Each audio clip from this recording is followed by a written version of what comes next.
running through potential buyout candidates or guys that are already bought out that the Lakers could potentially go after. They do still have that open roster spot. Very likely appear to be looking to add a veteran type player to that buyout. Unless, somebody crazy gets bought out, very likely they're going to be looking for that veteran depth. The Lakers have a ton of young talent. It would be nice to kind of have a veteran piece that could come in, be a locker room guy, be a leader, help some of the younger guys as the Lakers try to make a push, play in spot minutes, or even maybe carve out a role and be a big impact player. We talked about some big men in a previous video that the Lakers could target to kind of round out that third, 7-footer sizable big. But in today's video, I wanted to talk about wing players. The Lakers really could use some more wing depth, right? Some guys with a little more size. Again, very likely would be a veteran because that's just how the buyout market works in general. Usually the guys that are getting bought out are in the 30s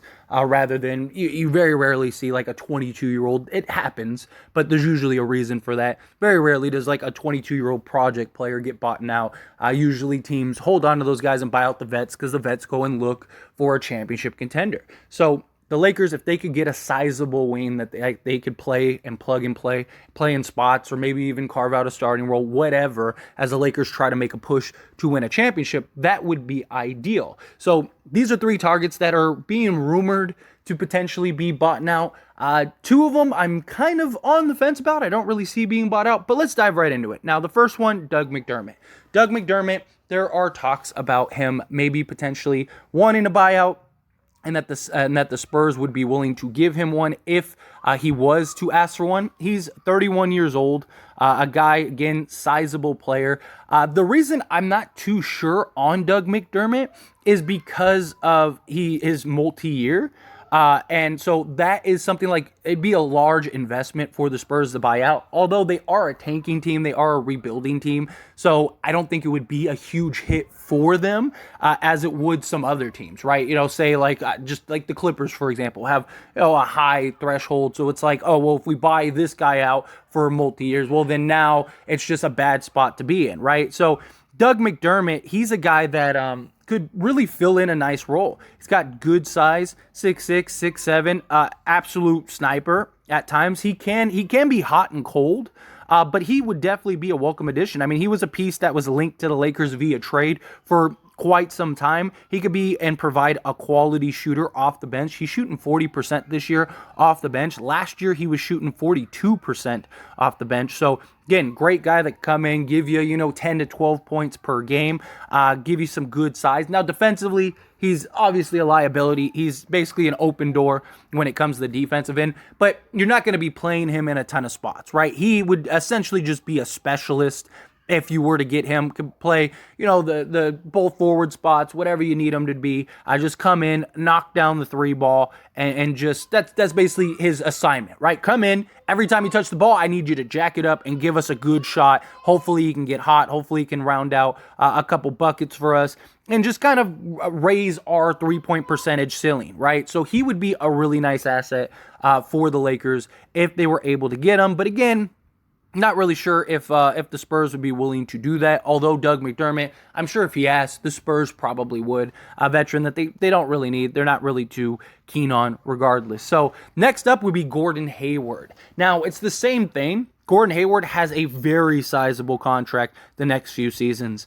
But the Hornets could look at it and go, hey, we're not winning anything this year.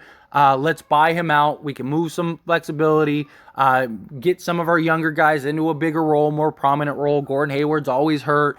Let's just move on, be done, and then kind of reevaluate in the offseason. Although Gordon Hayward may be more valuable in the offseason or even next season in general as an expiring contract, but he does have a very sizable contract. But also, if Gordon Hayward is willing to, take a significant less amount, that's what it boils down to with these guys that have multi-years. They have to be willing to take like a sizable difference. If you're Gordon Hayward, I don't know why you would want to do that, right? Because you're never going to get 30 plus million again for the rest of your career. But if for whatever reason, he is my favorite option if he were to be bought out. Yes, his injury history is a real concern, but we have more than enough talent, more than enough depth now where he is just kind of icing on the cake. He's still 32 years old, and when he plays, he is great. Right, and he's got good size, 6'7" size, so he can play shooting guard, he can play small forward, you could even in a small ball lineup play power forward if you need him to. A guy that can give you 15 points per game, a guy that shoots just a great percentage in general. He's, for his career, around 37% three-point percentage. He's had multiple years where he shot 40 or 40 plus from three. Just a do-everything Swiss Army knife, right? You can run your offense through him. He plays good defense. He can play on the ball. He can play off the ball, right? In my opinion, I've said this countless times because, again, he was a huge piece that was rumored and reported to go to the Lakers for some time. There was lots of talks about a Lakers and Charlotte deal, and Gordon Hayward was kind of front and center in a lot of those potential trades. And so Gordon Hayward, he would be, in my opinion, he might be one of the, if not the best fits next to LeBron James and Anthony Davis. The issue is just injury, right? Like if he was like Utah Gordon Hayward, Lakers might be the best team in the league with him. I mean, a guy that can give you 25 a night. I mean, he's Austin Reeves all grown up. And look how good Austin Reeves is next to LeBron. Look at how guys like Alex Caruso were next to LeBron. Those high IQ, just quality, do-everything type players, the kind of grit and grind type players are usually really good next to guys like LeBron James. Gordon Hayward could be that. He could be a guy that can, again, knock down the three ball, play some solid defense. You could run your offense through him a little bit. Just, again, provide so much just added talent to this team. And if the Lakers were able to get him via buyout, now you're talking a vet minimum. He is, you want to talk about high risk, low risk, high reward type play.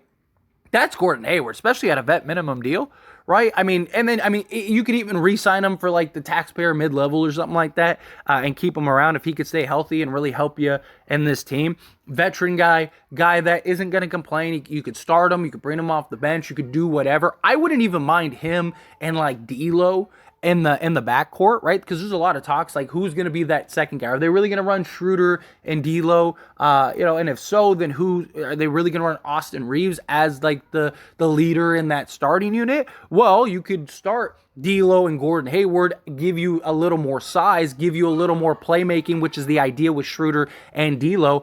I think Gordon Hayward would be fantastic in this Lakers lineup. But again, I think it's a little more harder to get there, in my opinion. And that's why I have this guy number one, which is Rudy Gay. Rudy Gay, I think, would be great. He's a guy that, again, it makes a lot of sense to be bought out, 36 years old. But he still has some game. He's still a guy that has shown, like, hey, I can go get a bucket. I can still be a valuable piece. He's got good size at 6'8", can play both forward spots.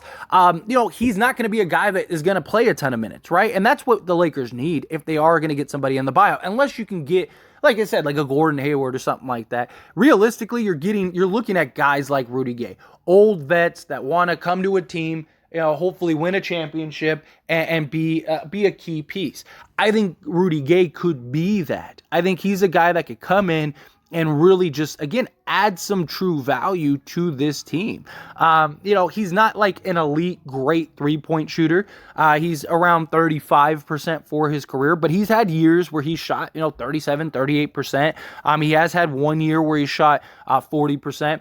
But again, it's just a sizable wing that can play both forward spots, that can play some solid defense, give you some length, give you some size, add some depth to that bench. And just, I really wouldn't mind him at all. I mean, again, another guy that was linked to the Lakers for quite a while, a guy that was part of any potential Utah trade.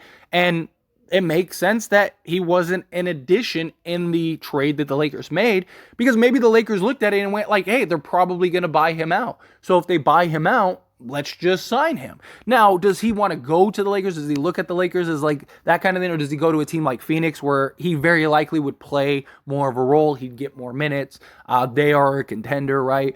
So I do think the Suns make a little more sense for Rudy Gay, but if he's just looking to come in, compete night in and night out, play whatever, 8 to 10 minutes a game off the bench in a nice rotation. I really do think that he would be valuable. If the Lakers have an opportunity to get Rudy Gay, I think you go get Rudy Gay. You get him and then you figure it out from there. So those are the three that I really like. I think any of these three, if any of them are to be bought out, I'm really not completely sold on the first two. Rudy Gay, I do think makes a lot of sense to be bought out. And if you can get him, again, why not? Just gives you some size off the bench, gives you some versatility, gives you a guy that has been there, that knows it. He's been to a Western Conference Finals. He was part of the grit and grind Grizzlies, right? He was a guy that could just go get a bucket. And he's shown in moments and in key, spots that he can still be that guy. I think he could be a very valuable rotation guy for this team. He's not going to get a ton of minutes, right? He's not going to be playing 30 minutes a game. Again, he's probably coming in and just averaging, somewhere in the 8 to 10 minute range, if that.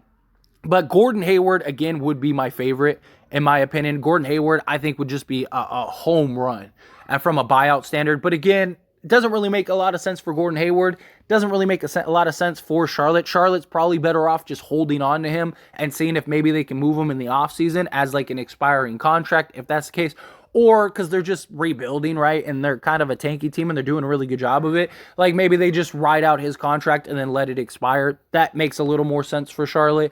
But Doug McDermott, again, another piece that I think, you're not going to get much on the defensive end, but he definitely is a guy that can light it up. And he's a guy that could really add some quality shooting to this Lakers team that already upgraded their shooting. So, and you look, you can't have enough shooting. You can't have enough pieces, especially around LeBron James. So any of these guys, I would be more than happy for. I think Rudy Gay makes the most sense as far as like more realistic option.